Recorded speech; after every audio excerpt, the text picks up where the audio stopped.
and life is worth living. But only worth living 'cause you're born free.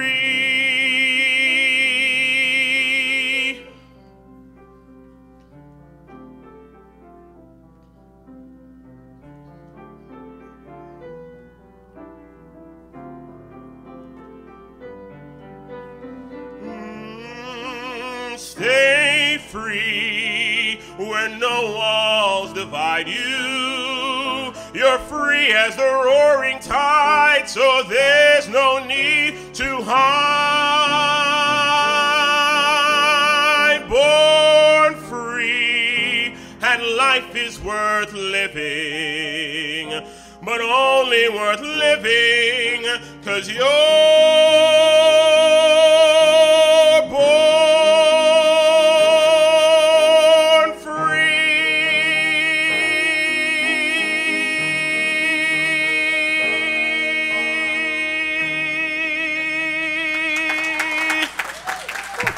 Thank you.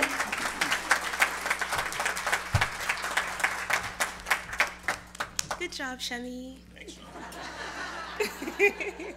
That's my brother. Today's lesson is Love Set Us Free and will be given by the Reverend Barbara Schreiner Trudell.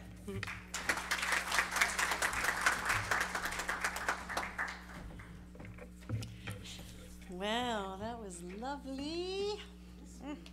Shemi, way to go. We're truly blessed here with the talent that surrounds us, that's for sure. So the message today is about love, of course. You know, this is the month of love in the UFBL tradition. And today we're talking about that freedom. And freedom comes from a shift in perspective. It's really about changing our mind about things. And it begins with one particular act that sets us free most quickly. And it's called forgiveness. Yes, forgiveness. There's something about forgiveness that's fascinating to me because we can be so resistant to it sometimes, can't we? You know, they did it to me, and I'm not going to let it go. So there. And meanwhile, the only person who's miserable is me. They're all fine because they don't even know that I got this going on, right? Half the time, the person you're mad at doesn't even realize that you are holding a grudge. A friend of mine once said that resentment is like drinking poison but expecting someone else to die. Right? And we wonder where disease and stuff comes from. I mean, it's us holding on to these emotions or this stuff that's so painful, and we hang on to it. And we're living in the past. And you know, if you read the Bible and you remember the story of Lot and his wife, right? Leaving Sodom and Gomorrah, and what does God tell them? Don't look back. See, when we're looking back, we are unable to create because we're in a place that doesn't exist. The only thing that exists is now. So if I want to experience love, if I want to shape my life that way, I must live in this now moment. I have to be present now because now is the only thing. There's nothing else. There's God and nothing. God and nothing. Who said now? Who was not here when we did that talk? In a book by Lowell Fillmore, it's called New Ways to Solve Old Problems. He says, forgiveness is essential to the attainment of spiritual growth. Forgiveness must include, you got your notepads out? Everything and everybody, which of course means the forgiving of oneself as well. Now, sometimes we're upset with ourselves, you know, we're feeling guilty or ashamed because we think we did something. But the truth is that in the experience of our oneness with God, there is nothing we can do that would ever separate us. We can't be separate from God. There is only this one thing going on. We live, move, and have our being in it. We're created in the image and of the likeness. So there's no way to separate ourselves from it. We don't need to berate ourselves and beat ourselves because we made a mistake. How many people here have never made a mistake? I better keep my hand down because I've made plenty. The journey that we're walking and the key to freedom is about changing our mind. That's it. It's so simple. But we make it so hard, right? Because we have this thing called emotions. And you know, they did it to me. And because they did it to me, I'm really angry. And I'm justified in that anger. And I'm going to tell everybody what terrible people they were because of what they did to me. And we hold on to that. They've moved on. They've gone, met new friends. They've gone on a cruise. They're having life. And we're sitting here holding on to our resentment. Why? Why would we do that? Why would we stay mad at our parents who, gave us a whooping when we were 5? Why would we do that? It's over. The interesting thing is, something happens to us in our life. And, whatever it is, it could be something really bad, a rape or, somebody really close to you dies in a car crash or something. Like, stuff happens, right? And that takes, let's say a woman is badly raped and beaten. That might take 20 minutes, half hour, right? But what happens from there is once that's over, it's never over, right? Because her mind keeps going back to that experience over and over and over and over again. Who's done her more harm? We do ourselves so much harm because we tie our mind and our emotions to the events of the past. We must forgive. Now, forgiveness is not saying it's okay that you did what you did. It's not about that. Forgiveness is like severing the tie between two people or two experiences. I remember, and I know I've told this story before, but the woman on Oprah who'd been badly beaten and raped, and she was on Oprah just a couple weeks later. And she was positive and upbeat, and Oprah's kind of looking at her sideways going, like, is this woman delusional or what? And she said, that man took 20 minutes of my life. I will not give him 1 second more. What are you giving your time to? What's occupying the space between your ears? In the Bible, it says, in the beginning, the Word, and the Word has power. How are you using yours? And I'm not talking about the words you're speaking. I'm talking about the ones you're thinking. Because the Word is the Word. It doesn't matter if it is a thought in your mind or if it's the words you shout out. You can come to church and go, all is well, I love everybody, it's such a great day, and then, get outside and start cursing everybody and everything, right? We've been known to do these things. I know I'm not alone in that. I'm working on it. I'm getting really quite a bit better, especially when I'm driving. Getting way better. Yeah, I am. Because I know I make mistakes too, right? I accept that I make mistakes, so why would I curse out somebody else for making a mistake? Like, that's crazy. No more waving. I do wave at the teachers who are on strike.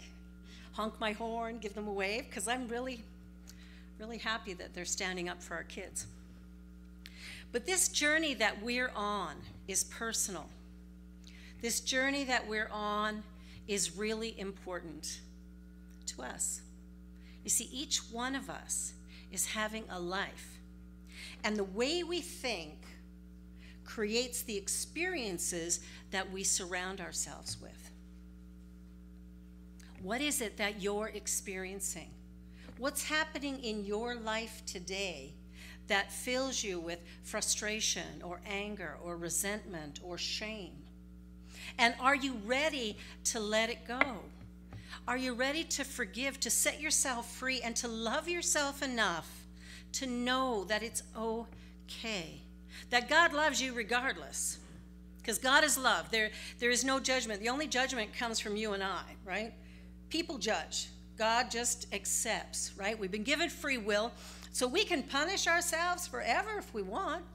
And God is just, yeah, you just go ahead. And when you're done, when you're ready, I will be here, always.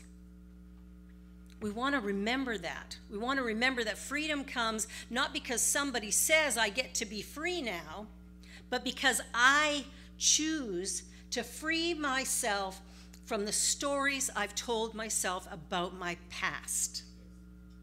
Right? I stand in this moment and I go, you know what? Barbara, I forgive you. You are a spiritual being, but you're having this human experience, and sometimes you don't do it very well. And that's okay, because you are a spiritual being, and God is going to love you regardless. And in the moment that you change your mind, that's the moment you're free. You see, it's not a process that takes 25 years to get your freedom. I mean, it might, but that's a choice.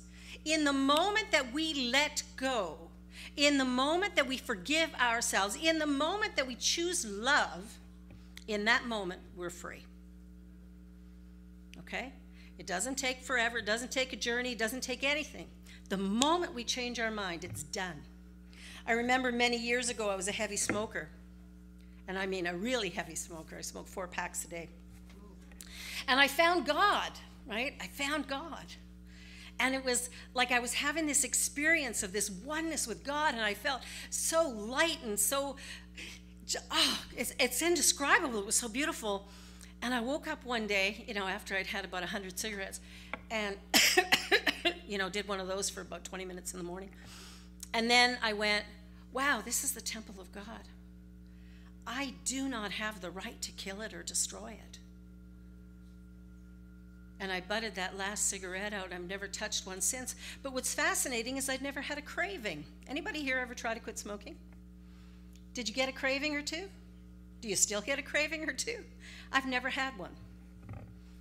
Never. Not 20 minutes after, not a day after, never. But in my mind, I've always known if I were to take one drag off one cigarette, I would be back to a pack a day in a heartbeat. So I don't go there.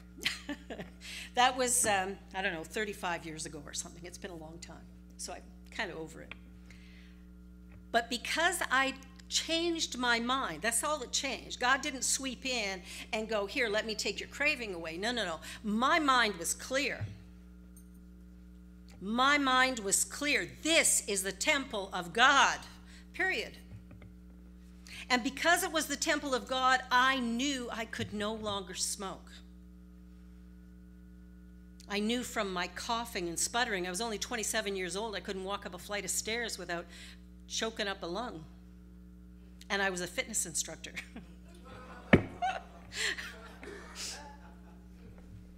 Yeah, go do an aerobic workout and then teach a great class and then come in. It was great. It was awesome. I was a great example. Skinny as could be, but choking up this horrible black stuff. It was awful, this nicotine stuff that comes up. Can't imagine it anymore. It's been so long. But the reason that I never had a craving had nothing to do with God. It had to do with me choosing God. Choosing to love myself enough that I would allow this temple to be purified. That's all.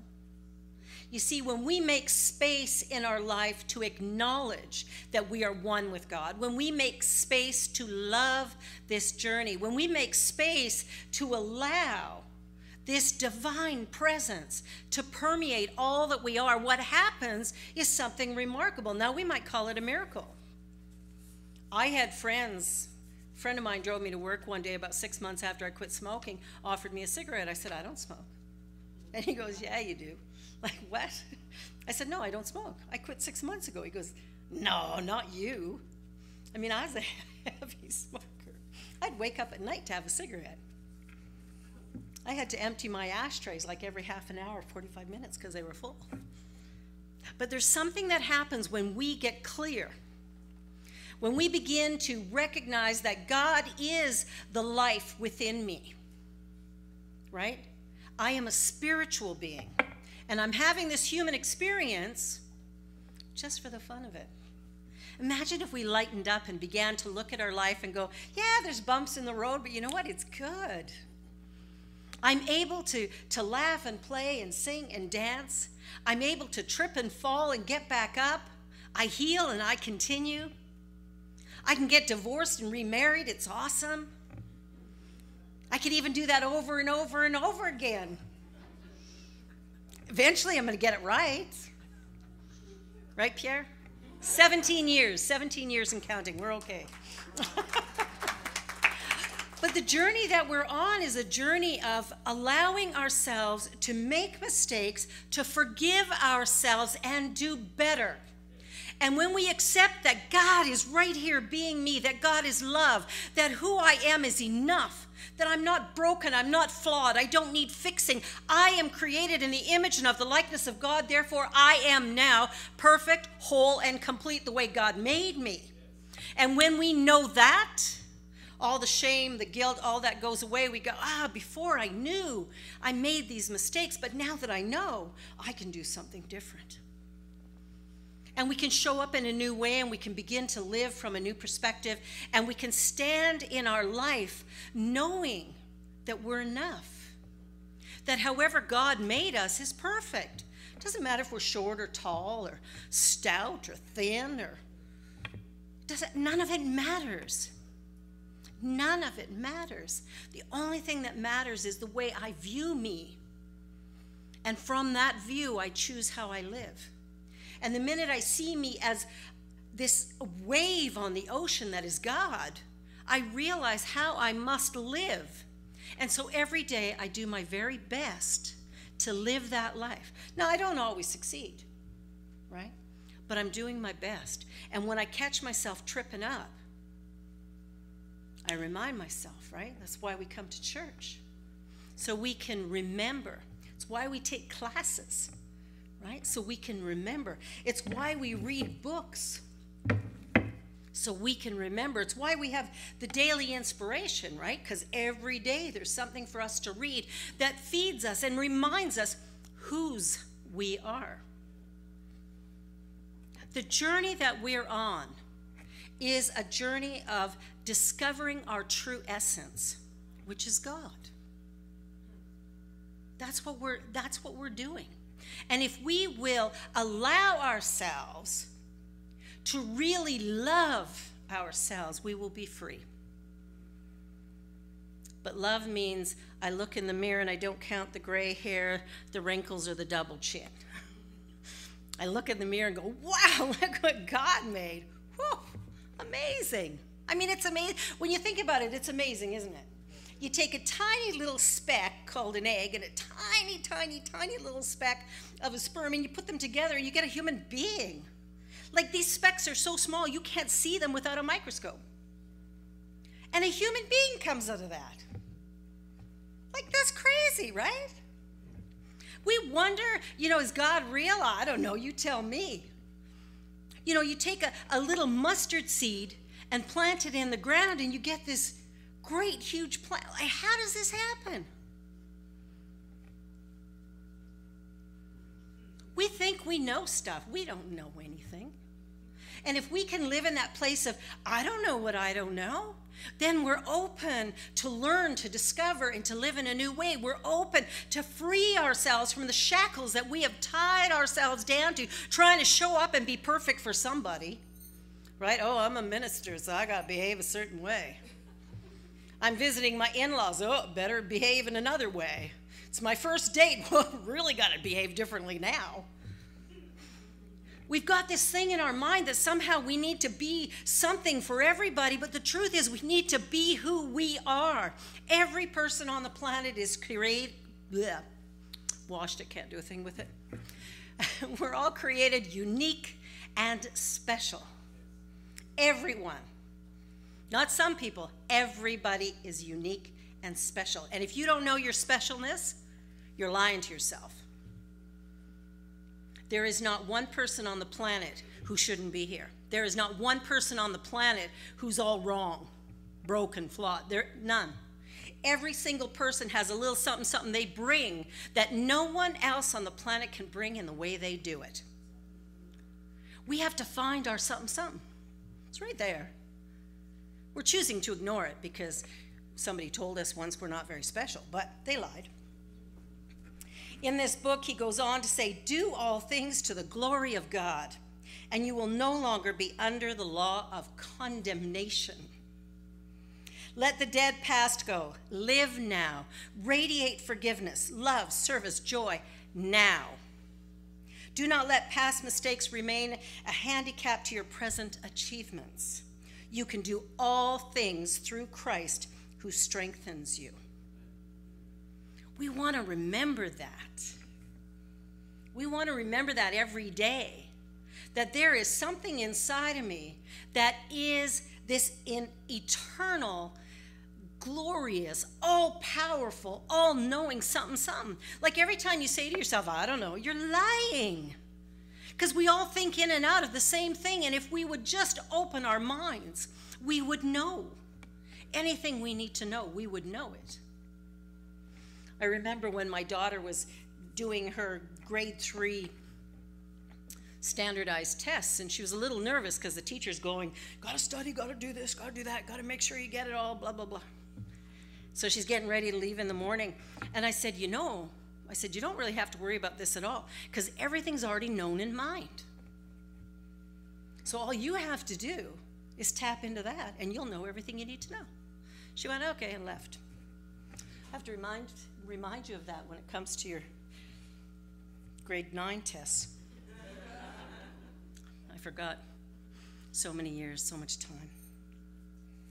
The world needs forgiveness. It is under a terrific weight of condemnation. Will you help to lift this load by forgiving yourself and others? That's not a rhetorical question. Will you? Will you let go of the ways that you struggle to be enough and know that you already are?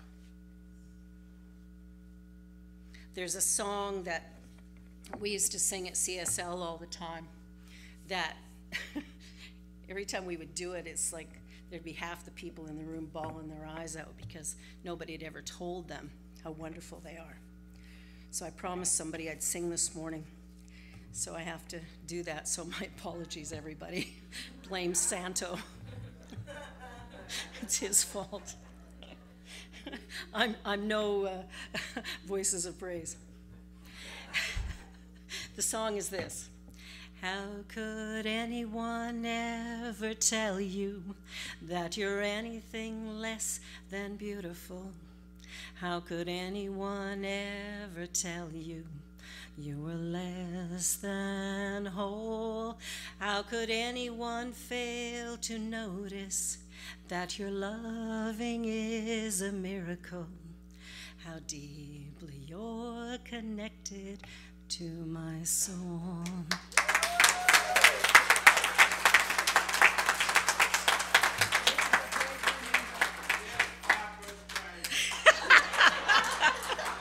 I just have to teach him my last name. He's a little confused. But it's a great piece of music because when we sing that song, we sing it over and over again, right? We sing it 4, 5, 6 times. And people might be telling themselves that for the first time. For the first time going, what if I'm perfect? What if I'm beautiful? What if I'm enough? What if I can just be in the world as I am without trying to be something? I remember for years I wanted to be a tall blonde. Good luck. I'd wear 3-inch heels. I mean, it helped, but it didn't really get me there. Not when you're 5'2". But we sometimes look out and we see things and we go, oh, I want that, I want that, I want to look like this, I want it. No, stop it. Stop it. You're created in the image and of the likeness of God. Should that not be enough? What do you think? Is that enough? That's enough. We want to remember that we are enough. Sometimes we come to churches like this, the New Thought churches, because we're kind of feeling broken. And we come and we get this positive, uplifting message, and we think, wow, that's great. I can get fixed. The doctor can fix you,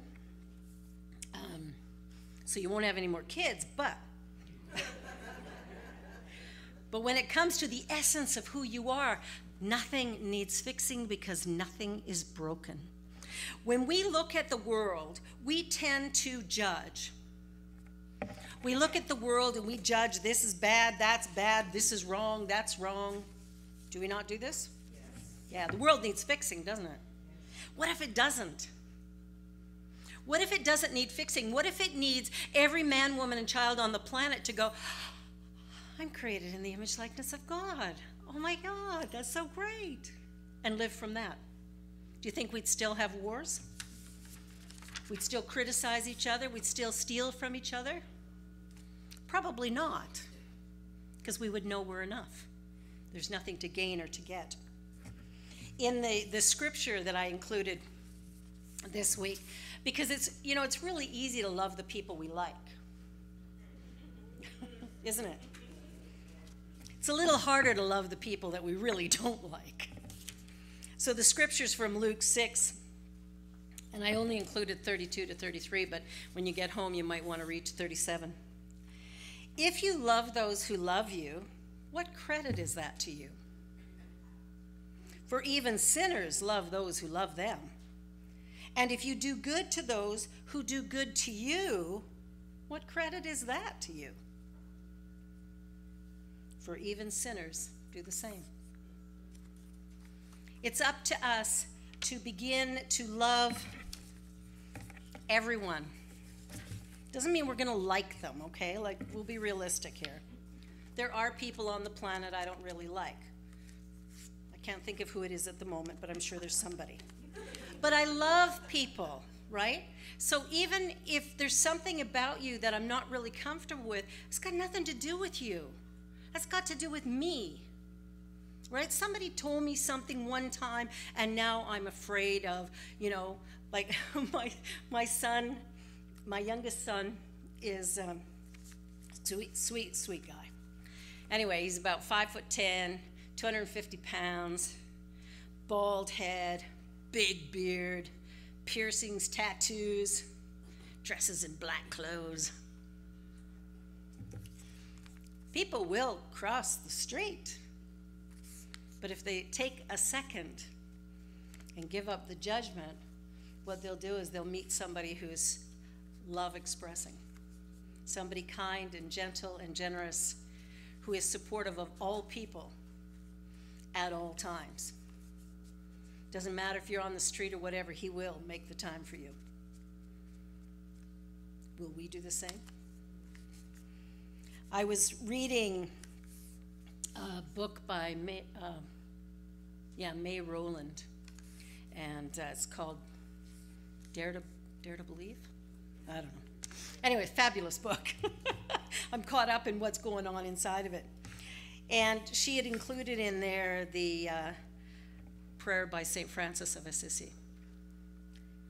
Lord, make me an instrument of thy peace. Where there is hatred, let me sow love. Where there is injury, pardon. Where there is doubt, faith. Where there is darkness, light. Where there is sadness, joy. Grant that I may not so much seek to be consoled as to console, to be understood as to understand, to be loved as to love. For it is giving that we receive. It is in pardoning that we are pardoned. It's time for us to look at how we live. If we truly want to experience freedom, we must live from that idea. We must live from the idea that I am an instrument that God has placed here on this planet at this point in time, that I might go into the world and touch it with love. What did Jesus do? He didn't have possessions, right? He walked around in his sandals, or so they say, right? He just kind of went wherever he needed to go. He did what he needed to do, but he did it with love. He healed the leper. Why? Why would he touch somebody like that? Why would he even talk to somebody like that? I think there was a prostitute in his storyline, right? Why would he talk to her? She's a sinner.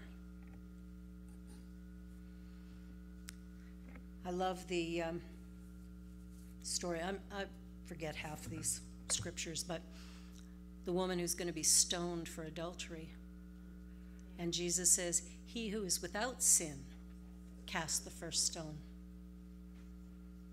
Of course, no stones were thrown, because none of us is without sin. To sin means to miss the mark. It is an archery term. We miss the mark often, because we came into this life as spiritual beings, but we came in this big. And we couldn't talk or walk or do much of anything. And then we were put in the hands of people who did their best. And they figured they needed to make us into something, right? They're going to make us into a doctor or a lawyer or something. They're going to find a way to mold us and make us into good people. But all that did was confuse us, because we didn't know who we were anymore. But when we came in, we knew. When we were hungry, we screamed. When we were wet, we screamed. When we wanted to be loved, we screamed. Why don't we do that now? Ah! Way to go, Carol. But I mean, we live life so differently, right? Like, we hide our emotions, and we play small and insignificant, and we all want to be normal. I don't. If I was normal, I mean, ugh, how boring. Normal, you know, when I think of that idea of normal, I remember telling my daughter when she was little that it doesn't exist. That really what we're doing is we're trying to make people mediocre, and it's working. You know, mediocrity is what comes from we all want to be the same, right? There's nothing great about that. The people who stand out in a crowd are not the ones trying to fit in. They're the ones who've recognized who they are. Why don't we all stand out? Why don't we free ourselves by loving ourselves enough? Loving ourselves enough that we will stand up in a crowd and be counted. We'll stand up for what's right when it's not popular.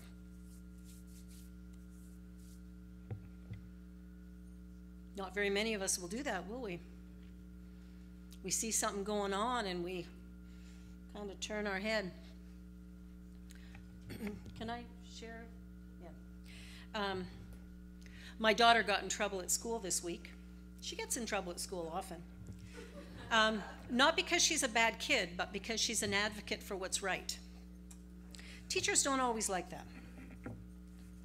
So she was in her class, and the teacher outed a student by saying, you know, you only did this, this, and this, and you know, this other kid did this much. It was so much better. Like, you can't do that. You can't do that to kids. Shame them publicly like that. So my daughter, she can't let that lie. Number one, she recorded it. You know, she had her phone in her backpack and she hit record. So she was able to share it with the principal later, but she stood up and said, "Excuse me, that's not right. You can't do that. You can't do that to that person. Like that's not right." So she got in trouble for that. And I went, yes. Way to go, girl. I love you. The thing is that, you know, we taught Genevieve from a very young age that you matter. We taught her that no means no, stop means stop. We taught her that she is her own person and that all lives are really important. And so she stands by that. And she has challenged many teachers for things that they've said or done to other kids. It's usually not even her, it's somebody else. Because she looks at it and goes, you can't do that. You can't treat people that way. And I'm really proud of her. So I go to the school. What can I say? Go to the school, meet with the principal, talk with everybody. But this time she recorded it. So the teacher can't turn around and say, no, that's not what happened. Because she has a recording of it. He's really mad about that. We've received a couple emails from him this weekend. But the thing is that I've watched that the kids come in and they say, here's what happened. And the teacher goes, no, I didn't say that. I didn't do that. And then the kids are well, her previous principal was like, well, the kid must be lying, right? Because the teacher's obviously telling the truth. Well, I don't buy that, because my kid generally tells me, even when she messes up, she'll come home and tell me, look what I did today. She is pretty honest. Yeah. Double checking. But she's been taught to be honest. She's been in this teaching her whole life, right?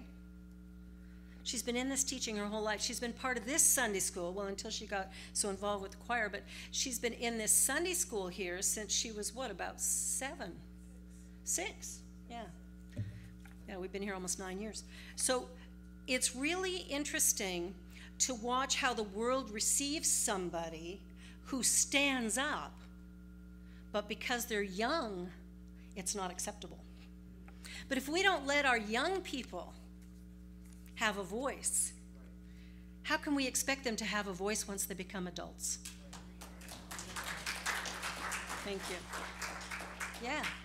Because if we're shutting them down when they're little, when they're older, they're still going to have a fear of authority figures. They're going to keep their mouth shut. They're going to play small so they can fit in and be safe.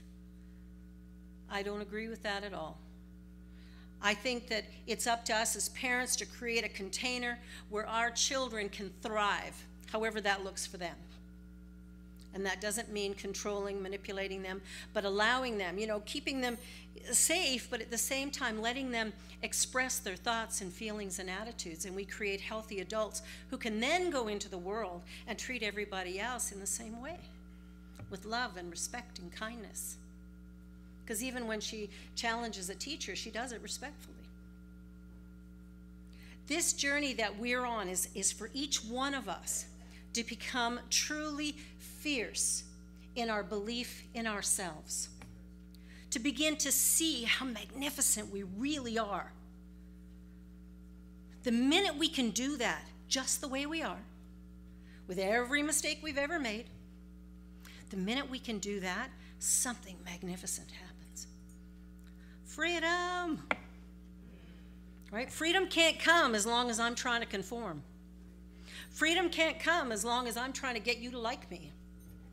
Freedom can't come if I've got myself in a little box and I'm afraid to step out of it. We have to break down the walls. We have to step up in a way that's loud and proud. We have to be willing to be seen, to be heard. We have to be willing to speak the truth, whatever that is for us. We need to be willing to stand up for someone else. And when you see somebody on the street, you may choose not to give them money, but there's no reason why you can't give them love. How are you today? Tell me about yourself. I had some great conversations with people on the street when I haven't had any money. Sometimes I give money, sometimes I don't have any. Joy of plastic, right? We never carry cash anymore.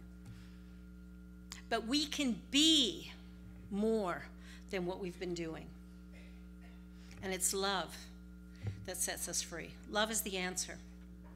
Love is about being open to who we are and being open to who everyone else is. Because if I love myself enough, I'm going to love you too.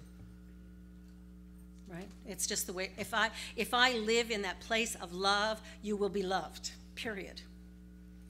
Because I can't do anything else. Nothing else would work for me. Are you ready to just love you? With every mistake you've ever made, with all the ways you think you're falling short, could you just get over it and love yourself? It's time. I know you can do it. So how about you sing along with me?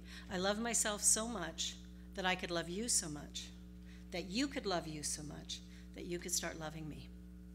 I love myself so much that I could love you so much, that you could love you so much, that you could start loving me. I love myself so much that I can love you so much, that you can love you so much, that you can start loving me. Have a great day, everybody. God bless.